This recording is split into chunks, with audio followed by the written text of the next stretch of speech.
deuxième sommet de l'AES. Ces trois présidents ils se sont retrouvés à Bamako de parler beaucoup de choses. On sait que c'est tout ce que ces trois présidents font, les énormes travaux qu'ils font. Mais il y a quelque chose, parce qu'ils ont pris un chemin, ils ont décidé de prendre leur destin en main, comme eux-mêmes le disent. Ils ont pris un chemin de non-retour et tout le monde est fier de ce qu'ils font. Mais le problème c'est quoi? Parce qu'on dit à la base, c'est eux-mêmes qui traitent l'Afrique. Quoi? Tu es là pour moi. Le plus important, comme lui-même le dit, c'est la communication et décoloniser les mentalités. On est d'accord, nous tous. Mais la seule chose que nous on veut qu'ils fassent, c'est de prendre les langues et de considérer la population. Et les discours, on a suivi, ils ont fait des beaux discours. Vraiment, ils ont dit des choses vraiment très importantes. Mais ils n'étaient pas là pour la France. Ils étaient là pour les populations maliennes, pour les populations Niger, pour les populations de Burkina. Tu vois, il est là pour dire les vraies raisons. Parce qu'on ne veut pas que quand cela s'arrête, que la lutte, ça s'arrête là. Non, on ne veut pas que...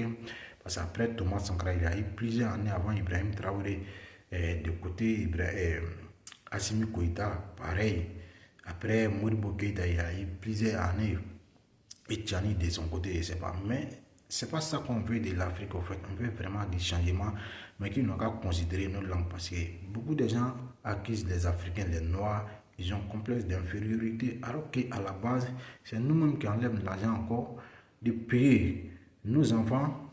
C'est-à-dire pour aller les décoloniser, laver leur cerveau pour s'adapter à la langue des colonisateurs. Donc à un moment donné, on est toujours des responsables de nos propres actes.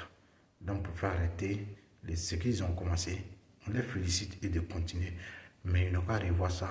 Il faut que les Africains soient fiers d'eux-mêmes. Tout le monde, ça dit, tu ne peux pas citer un pays aujourd'hui qui est développé et qui crée des choses avec la langue étrangère. Prenons le cas de l'Union européenne. C'est très simple. Ils ont 27, si je ne me trompe pas, 27 pays. Mais à leur réunion, c'est écouter, ils les mettent, chacun parle de sa langue, ils l'écoutent, les traduisent. C'est pour te dire, ils sont là pour les peuples.